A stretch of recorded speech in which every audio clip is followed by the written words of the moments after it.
তো আজকে আমরা ভগবদ গীতার ৬ষ্ঠ অধ্যায়ের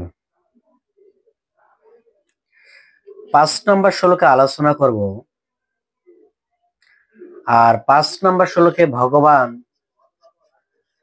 কৃষ্ণ তিনি আমাদেরকে বা অর্জুনকে উপদেশ দিচ্ছেন। কি উপদেশ? কখনো মনের দ্বারা এবং আত্মাকে অধপতিত করা ঠিক না, বরংস মনের দ্বারা আত্মাকে উন্নত মানের একটা দেহ প্রদান করা, সেটাই ভগবান কৃষ্ণ ৫ নম্বর শ্লোকে বলছেন। চলুন আমরা শ্লোকটা পড়ি, তারপরে এই শ্লোকের বিষয়ে আমরা আলোচনা করব। উদ্ধার আত্মানম ন আত্মানা সমবৎসয়ম আত্মা বয়ে হন্তাত্মানম বন্ধুরাত্মানয়ে রিপু আত্মানম। এই শ্লোকের অনুবাদে বলা হয়েছে যে মানুষের কর্তব্য হচ্ছে তার মনের দ্বারা নিজেকে জড়জগতের বন্ধন থেকে উদ্ধার করা। মনের দ্বারা আত্মাকে অধপতিত করা কখনোই উচিত নয়। মনেই অবস্থান ভেদে বদ্ধ জীবের বন্ধু ও শত্রু হয়ে থাকে।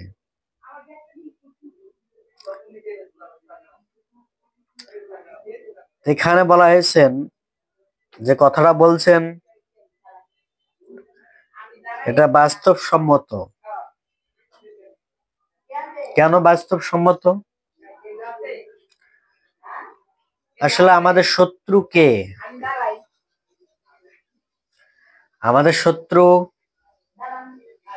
আমাদের মন থেকে সৃষ্টি হয়। আমাদের বন্ধু আমার মন থেকে তৈরি হয়, হয় কি না? এজন্য হয়, যেহেতু আমরা মনের উপর ডিপেন্ডেন্স, মনের উপর ভরসা, সেজন্যই আমাদের মনেই বন্ধু হয়, আবার মনে আমাদের শত্রু হয়। আপনি বিবেচনা করে দেখেন, কি বিবেচনা? আপনার বন্ধু আপনি কি নিজে চয়েস করতে পারেন? না, পারেন না। কে চয়েস করে দেয়? আপনার মন আপনাকে চয়েস করে দেয়। আপনার মন থেকে বলতেছে এই লোকটা তোমার বন্ধু হওয়ার উপযুক্ত। আবার এই মনে তোমাকে বলতেছে যে এই লোকটা তোমার শত্রু হওয়ার উপযুক্ত। বোঝা গেল? এটা হচ্ছে, এই জন্য ভগবান এখানে বলছেন মনেই জীবকে জড় জগতের বদ্ধ অবস্থা থেকে মুক্ত করতে পারে, আবার মনেই আত্মাকে উন্নতর একটা জীবন প্রদান করতে পারে। বদ্ধ জীব শত্রুকে, মনে বন্ধু মনে শত্রু। এই জগতে কেউ তার শত্রু নাই, কিন্তু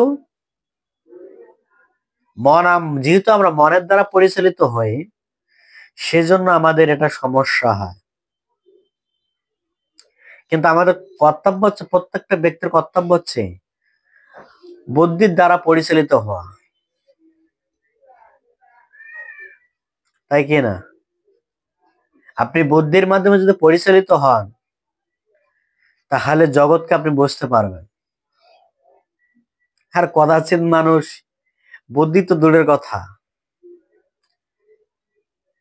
তারা মন দিয়ে সবসময় পরিচালিত চলে। মন যা বলে তাই করে। দাসত্ব তো কারো না কারো করতে হবে, হয় মনের দাসত্ব করতে হবে আর না হয় বুদ্ধির দাসত্ব করতে হবে। এখানে ভগবান আজকে ক্লিয়ার কথা বলছেন যে আমাদের শত্রুকে মনে আমাকে বলে দেয়, আর মনে আমাকে বন্ধু সন্ধান দিয়ে দেয়। এই শ্লোকের তাৎপর্য প্রভুপাদ বলছেন,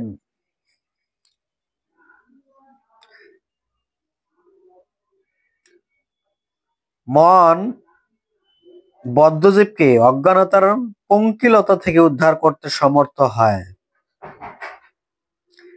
আসলে যে আমাদের এই অজ্ঞানতাটা দূর হবে, এটা মন থেকে হয়। যখন একটা বাচ্চা লেখাপড়া করতে চায়, তার যদি মন থেকে লেখাপড়া করার ইচ্ছা না থাকে, অনীহা মানে ইচ্ছা শক্তি প্রকাশ না হয়, তাহলে আপনি তাকে জোর করে কখনো লেখাপড়া করাতে পারবেন না। পারবেন? পারবেন না, কারণ সেটা সম্ভব নয়। যদি আপনি তাকে শিক্ষা দেন, তাকে মন থেকে লেখাপড়া করার আগ্রহতা থাকে, তাহলে সে না বললেও সে লেখাপড়া করবে। এই জন্য আমাদের কি বলছেন যে বদ্ধজীবকে অজ্ঞানতার পঙ্কিলতা থেকে মুক্ত করতে কে পারে? মন করতে পারে। যদি সে না চায়, মন যদি তার নিয়ন্ত্রণের বাইরে যায়, তাহলে কি করে সম্ভব তাকে?